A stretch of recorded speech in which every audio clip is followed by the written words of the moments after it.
a science fiction episode by Kingsley Amis.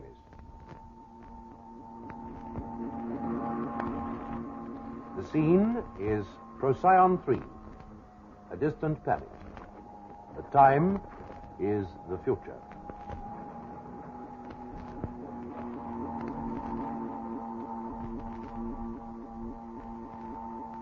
Absolutely amazing. I still can't get over it. I beg your pardon, John. What is amazing you? You know, Caddy, the way these dead crafty machines of yours keep on at their job, hour after hour, without being told what to do next. John, if you're interested, the machines have already been told, as you call it, what to do next. You see, this operation of clearing and leveling the landing area is a simple one, involving much repetition. What happens if they strike a snag, Caddy? You know, something they aren't programmed for, or whatever your jargon is. Well, as Caddy will tell you, they ask him for help, and he tells them what to do. Yes, Jacob, but these are imprecise terms, which we may use to explain such problems to the military mind. Well, that's frightfully considerate of you, I must say, Catty. You and Jacob certainly do your best to make a fellow feel at home. Ah, at home? What am I talking about? It's only about half a galaxy or so, just round the corner these days. Well, the machine's actually been striking many snags, Caddy. No, Jacob. But soon I'm afraid they will. This area of vegetation we're about to penetrate looks rather tough. The stems are very thick and the roots deep. Yeah. Haven't you cleared pretty well enough space already? Well, our friends of Occupation Group tell me they need a landing grid 3 kilometers long, although their spaceship measures barely 1/3 of that. So I must clear 3 kilometers and build a grid of 3 kilometers. My machines will amaze you again, John, with their speed in grid construction. Good stuff. Naturally, I simply love it here with the 5 of you. But a couple of thousand more friendly faces will buck me up no end. Hey, Jacob? You can say that again, as you put it in your horrible archaism. Do all soldiers talk in period like you? Aha! Here's trouble. Lofty's in difficulties. How do you know it's Lofty? It might be Shorty. It appears on my control panel here that it is Lofty. And in case I'm absent from the panel, Lofty's alarm hooter is different from Shorty's. One moment. And he's flashing his headlight in case we're all deaf. They think of absolutely everything, Jacob, don't they? They have so far. Well, Caddy, what's wrong with Lofty? He struck some soft ground, mud or something. He doesn't know yet whether he can get out without help. He's trying... here we are. That's that, I'm afraid. What? A dirty, great 50-foot steel tower like that knocked out by stepping in a puddle? Oh, certainly not. It will only mean a slight delay. He must be trapped somehow. Otherwise, he could easily extricate himself unaided. As it is, I must get Shorty to pull him out. I can still hear Shorty whining away. Hello, boys. What's all the excitement? I never heard such a row.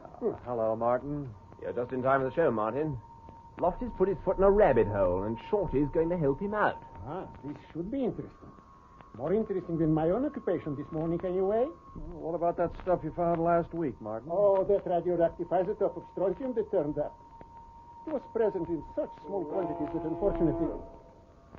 What now, Catty? Shorty stuck in the mud, too? No, that's Lofty's alarm circuit. It's responsive to unexplained movement, putting it crudely. Well, I can't see any movement from here. I'm going to take a closer look. Well, take care, John.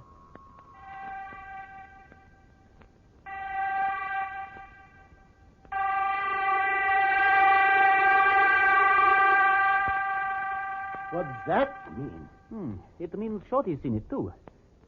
Oh, well, we needn't worry. Both machines have repeller devices that will burn up any adversary. I hope John will be all right. Oh, he's well able to take care of himself. It's that blaster of his I'm thinking of. It develops 200 kilowatts, and he's rather trigger-happy these days. He could easily knock a piece off Lofty or Shorty without intending. No, John wouldn't do anything foolish, I guarantee. What was that?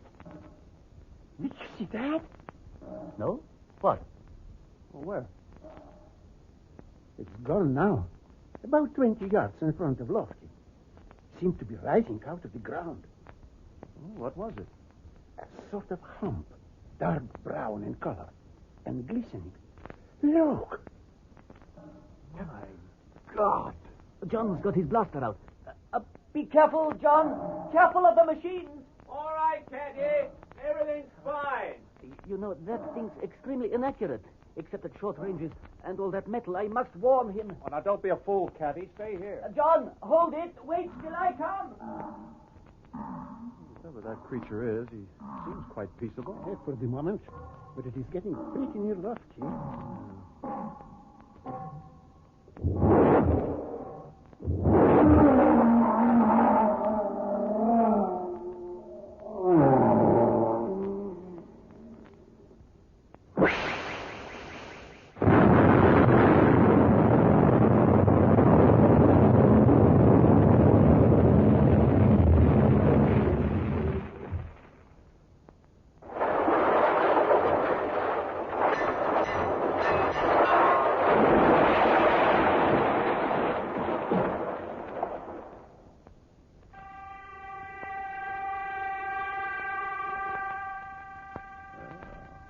That was a merry little firework display, Martin.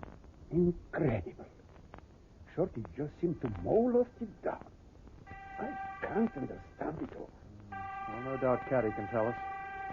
He looks pretty sick. Yeah. And he'll be blaming himself. We'll have to stop that. What a mix-up, Cathy. See what a brilliant man Dr. Katsumata is, Jacob. He can't trust the most trustworthy man of the entire expedition. So he deserts his post.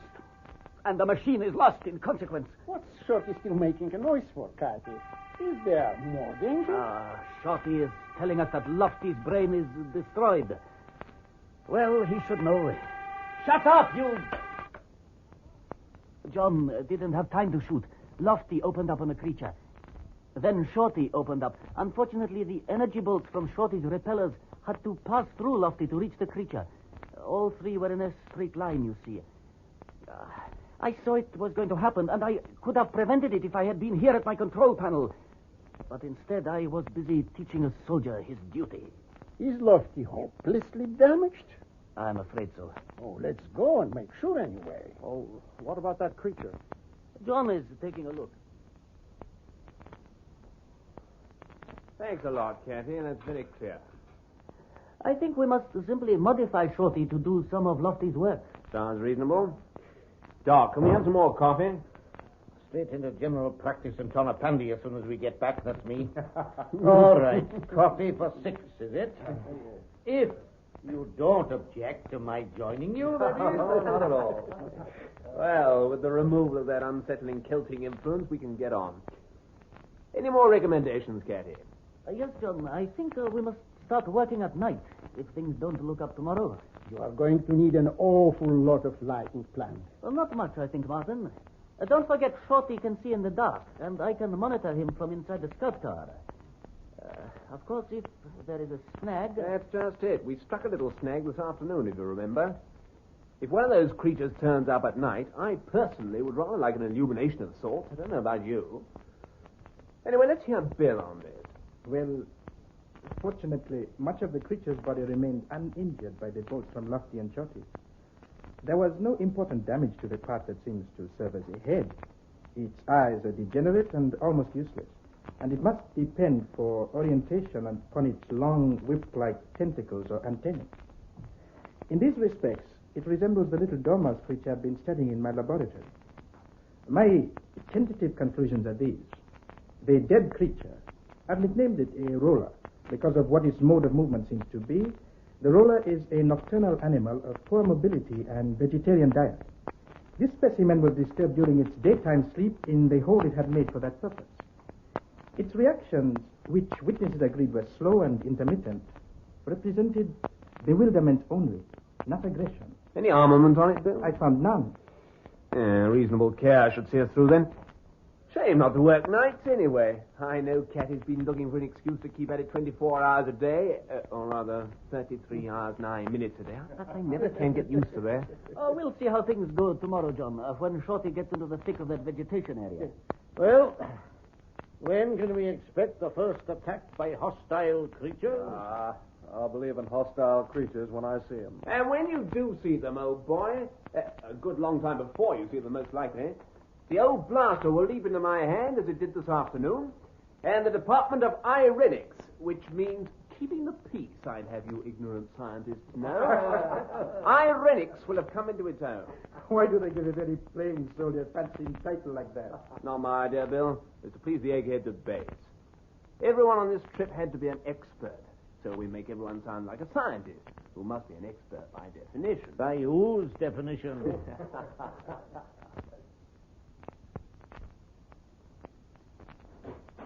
John, for heaven's sake, get to bed. You can't sit up 3 nights running. I prefer to be up and dressed in my best if anything breaks. Well, nothing will. Now, let's give them a buzz. It's nearly time for their 2,900 hours report. All right. Hello, Scout Car. John here. All rolling along merrily? Hello, John. Yes, everything under control. Fine. How's Martin? Fast asleep? No, extremely active. In fact, he's spotted some radioactivity nearby, and he's gone out to take a look at it. He's got his walkie-talkie tuned into us, I hope. Yes, of course, John, you old nursemaid. Much in the way of radiation. Very slight. The going's a bit tricky. I think I'll return to the car and take a proper look in the morning. We're not missing Lofty as much as we expected, John. The vegetation is pretty thick now, but... Go! Martin? No! What's that? What's the... Get away! Don't touch matter me! with you? Don't touch me! Oh! My God. Can you see him, can't he? No, his flashlight's out. I'm getting the search beam going. Yes, half behind a rock. Dead or unconscious? Anything near him? Get the alarm going, Jacob. Yeah, sure. I can't see anything. I'll go and get him. Stay put, Cathy. I'm on my way to fetch you. Nonsense, John. It's not far. I'm outside now. I'll keep talking to you. What's the matter, John? Are we being attacked? We aren't. Martin has been. Keep talking, Cathy. I can see nothing untoward. What's the matter? Hello, Doc. Sorry to drag you out. You'll have a patient in a couple of minutes. At least I hope you will. Aha, I've got him. He's unconscious, not dead. He doesn't seem to be injured. Can you lift him? I can manage. I'll get my stuff out ready. Get him onto that couch when you arrive, will you? How's it going, Cathy? Well enough. He's come around a bit and is doing his best to help me. Good stuff. You know, I always thought this place was a bit too good to be true. 23% oxygen atmosphere, subtropical climate, no hostile bugs or what have you. Nothing to do but polish our brasses and stay sane. Yes, well, I hope we can manage that. Yeah, thank you for those kind words, Jacob. Hello, Cathy. All okie doke. I'm just getting him into the car. Come on, Martin. Get that foot up. How is he? I can't tell. Apathetic. Rather as if he was drunk. Right, Cathy. When you're ready, switch all your machinery off and get back here as quick as you can. Naturally. I'll call back.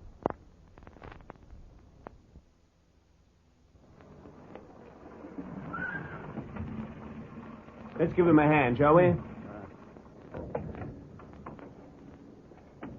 All right. I'll take this side. Steady now. We've got all the time in the world. That's right. Mind the step. Yeah. Well done. I've got him. This is Jacob Martin. Now, we're all here. You're absolutely safe now.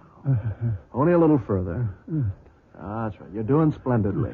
He's been quite quiet on the way back. I wish I knew what happened. I didn't see or hear anything. It all happened so quickly. I didn't see or hear anything. It all happened so quickly.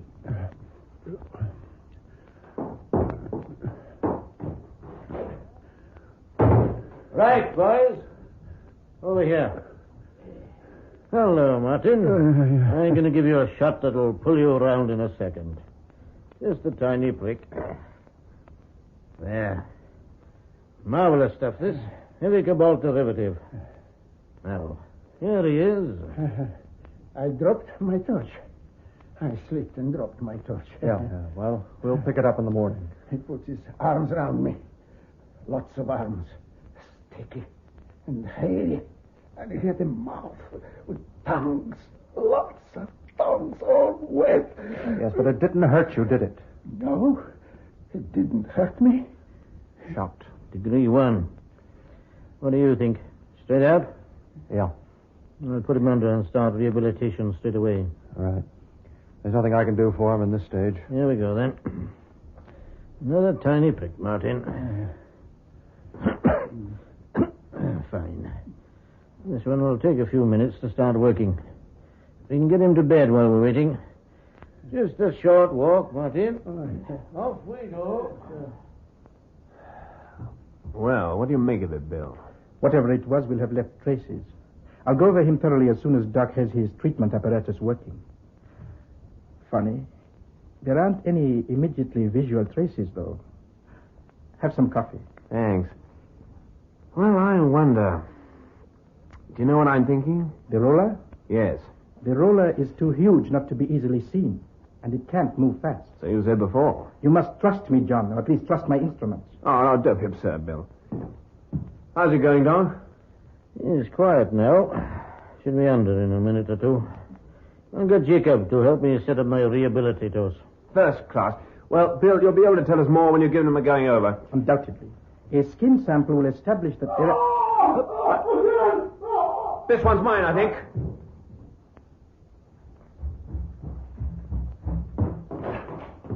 No, it's yours, Doc. Well, Doc? He's dead. But how?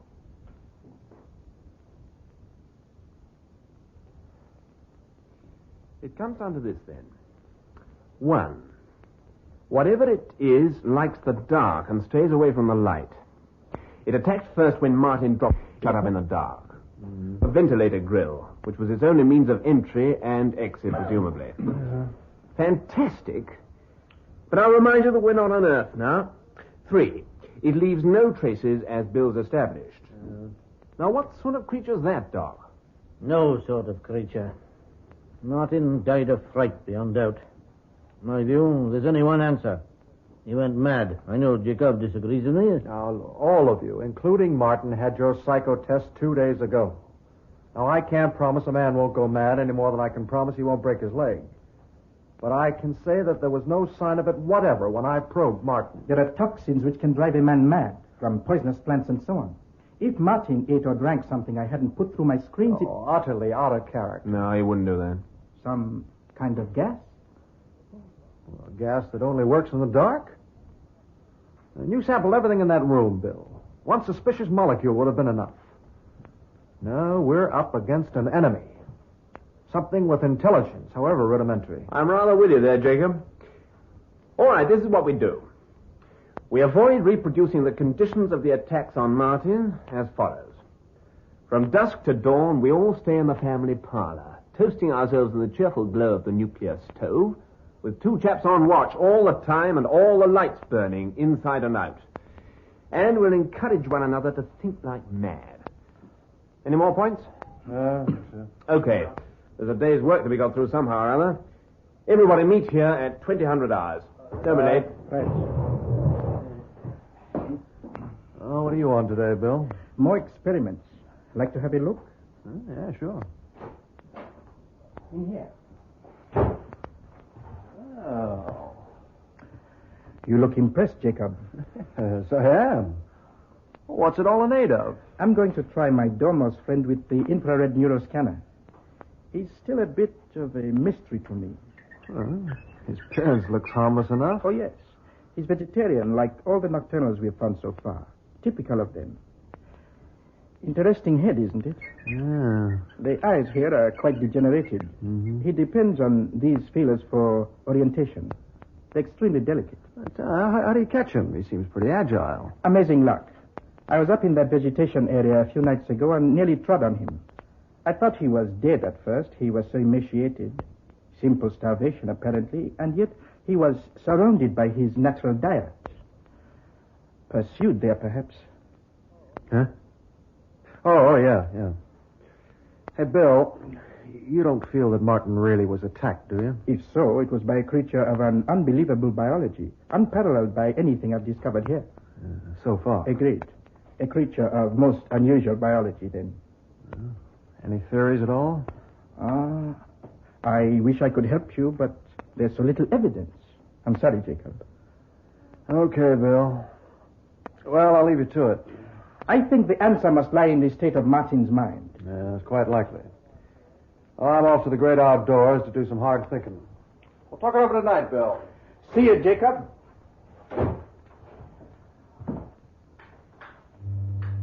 Now, Mr. Domas, we'll soon see what makes you tick.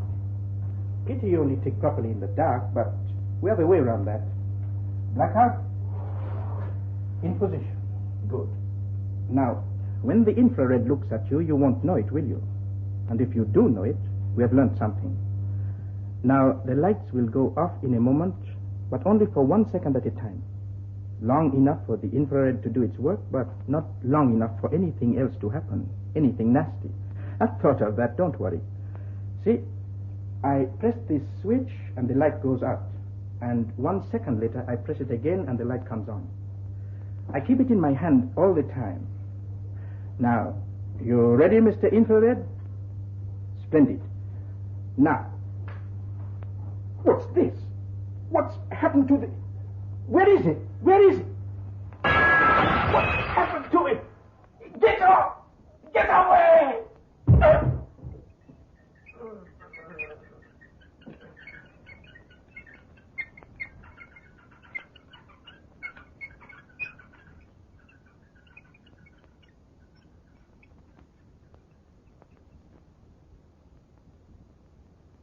I'm switching on the exterior flood beams now. Thanks, Caddy. No reasonable precaution neglected. Flood beams on, 140 hours. The night comes pretty quickly in these parts.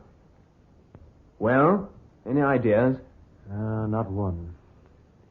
You know what beats me is that Bill could so easily have switched his light back on. Instead of which, he practically pulls his switch arrangement out of its socket, falls over and cracks his skull open.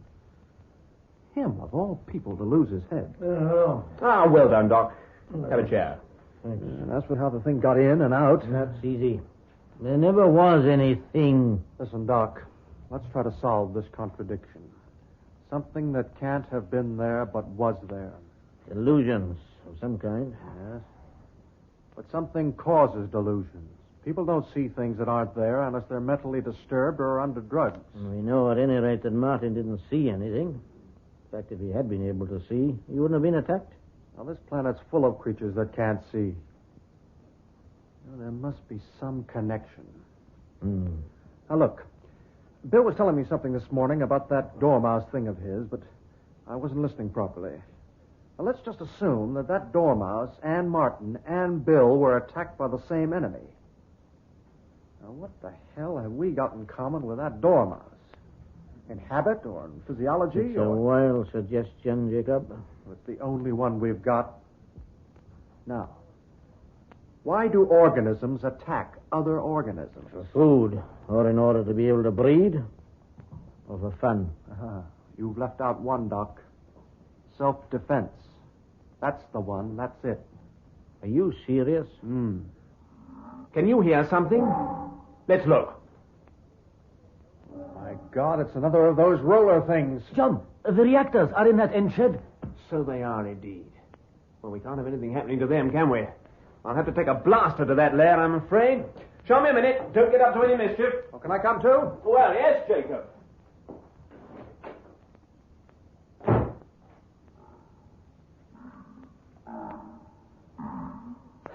I can do with some moral support out of the way things went the last time one of these chaps turned up. Well, he's horribly near that reactor shed.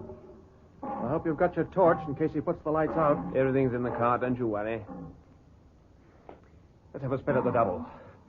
Don't think I dare risk a shot from here. Okay. Right, Jacob. Will you move off a bit to the left? I'll go straight in. Better be quick. Don't fire till I fire. Right. Oh, my God!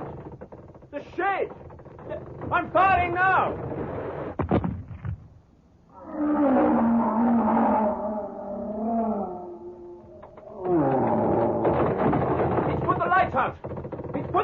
sir. Put them on again. John, quick, your torch. I haven't got mine. I can't see. I can't find it. It's not my torch. It's something else. It's crawling over my hand. No, it's your torch you've got hold of. Your torch. Now hold on to it. Let go. Get away from me. Get off. Get off. John, listen. This is very important. Where are you, Jacob? I'm here, just in front of you. But I can't touch you. You won't know it's me if I touch you. Oh, God. Now, if you don't listen to me, you'll die. Now, we're going to walk slowly back toward the light over there. The internal light seemed to have survived. Now, walk slowly. Can't we run? No. We might fall or get separated, and running makes you more afraid. Now, John, you must believe this. There is nothing attacking you. You're imagining it. If you could see, you'd know there was nothing there. You threw your torch away because it didn't feel like a torch. Now, we're easily fooled when we can't use our eyes. Our enemy takes advantage of that. Now, keep moving, John. Go on talking, please. In the dark, we rely on our sense of touch, like the nocturnal creatures of this planet, like that dormouse of Bill's. Something had frightened it, like something's frightening us. Now, you must understand this, John. Its only power is to frighten. Have you got that? Yes, I'm trying. Now, that dormouse was in the middle of a luxuriant vegetation, its natural food, but it was starving because its sense of touch was being fooled, like yours and like mine. Now, we started ripping up that vegetation to build our landing grid, so it defended itself same way as it defends itself against the dormouse, against being eaten. It attacked us through our sense of touch. It gave us delusions. Don't you see, John? It's made us think something horrible was touching us, and we were touching something horrible. But it's only a delusion. Delusion. There's nothing there, really. Nothing there. Nothing there, John. I swear there's nothing there. I know there isn't. And I'm in psychologics, and I know. I'm Jacob Isaacs, and I know. I'm Jacob Isaacs. There you are. Oh, come on, John. Not far now. I can see. We went the wrong way at first. Here's a torch, Jacob. Look. Oh, look, it's me, Catty. See? It's Catty. Well done, Doc. Only a few yards. Now, once you understand what's happening to you, you're all right, you see? I'll tell you all about it. I'll explain everything to you. Jacob's brought me home. Yes, John. Here we are. It's all over. Dark out there. Hold him, someone. Kind of creepy, too. If you know what I mean. All right, I've got him. Just fainted. Pull that couch over here. What about you, Jacob? Oh, I can manage. You know, we'll have to extend that landing area in the other direction. All in good time. Have a shot of this. There. My God, it's been touch and go, hasn't it, boy? Touch and go. Touch and Go, a science fiction episode, was written by Kingsley Amis. It was produced by David Thompson and presented by the BBC.